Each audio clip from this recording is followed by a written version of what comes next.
My name is Mercy Mwendwa. Last weekend, a friend of mine was moving out. In the process of moving, a key was misplaced. And it got me thinking. At that point in time, I was so worried because I was thinking, oh my God, someone has access to his house. And we started asking everywhere the people who were concerned, and no one had seen the key. But somewhere at the back of my mind, I was thinking, someone has access to this house and has that key. And I was thinking about it. God brought me back to think about the first chapter of my book, Clean Hearts, Clean Homes, the gate of access. And it was interesting because he was reminding me how cautious we are when our entrances are bare, when we have no idea who will come into the house, when a key has been given to the wrong person or is in the hands of someone who you do not know. Then he started speaking to me about how we let the gates to our lives freely, let everyone freely come in and go as they wish. And that brought me to thinking, you know what? Our eyes are gates, our ears are gates, our minds are gates. Because sometimes it's the scrolling on the phone. You're scrolling yourself to comparison, to insecurities. Other times it's just the thoughts, your own thoughts. They come to mind and you cannot even put them off. All those things are, you're giving a key, you're giving your key to someone else, to thoughts that are not what God has spoken about you. I thought about emotions, unhealed wounds, things that we go through that have been unforgiveness, that have been lying there, but we give them access to remain into our lives. It's easy to want to have a key for a house. Like my friend told me, I changed the lock. In my mind, I'm thinking, sometimes we just need to change the lock, to put out the conversations, the influences, the relationships that don't serve us anymore.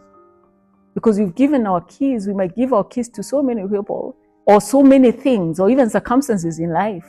And when you don't take them back, those circumstances become the controlling thing in your life.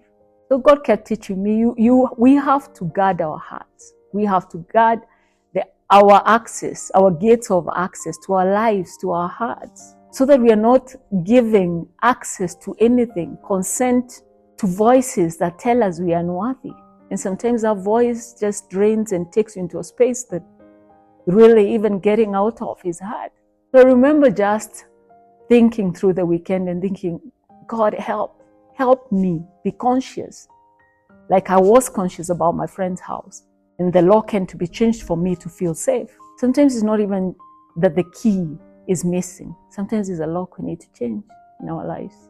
I'm a mother of 2 awesome boys and many other children that the Lord has given me along the way. I'm also a business owner. I run a cleaning business. We do commercial, residential, industrial cleaning, fumigation, moving. And from that moving, I've added the next title to my life, which is being an author. I'm the author of 2 books, Clean Hearts, Clean Homes, and Rejoice Over It. Today I'll be speaking about Clean Hearts, Clean Homes. It's interesting how the Lord tells you to write a book from what exactly you do day to day. I clean houses, I clean spaces, and from that cleaning, for me, the book carries what I have been taught along the way, what I have learned, what the mops and buckets, the team that I work with has taught me along the way. And God has spoken a lot. And there's a journey that I want us to take together. The book has 15 chapters, and I want us to walk each chapter just like we walk through a house, but it's not about cleaning. It's about the cleaning of our hearts. And that's why the first thing I did was talk about the story of my friend, which brings me to just these 2 questions. What have you given access to your life? Who have you given access to your life? Do you need to change the key, or do you want to buy a whole new lock? It's beautiful to know that we have just spoken about the first chapter of my book, Clean Hearts, Clean Homes, which is the front door, the gate of access, that place that we ensure that it is locked and well secured. Next time we'll be talking about chapter 2, the living room, the room we have curated for presentation. If you want to get the book, DM us on our page, The Honest Walk. We are walking with God. See you on the next one. We'll be talking about our living rooms.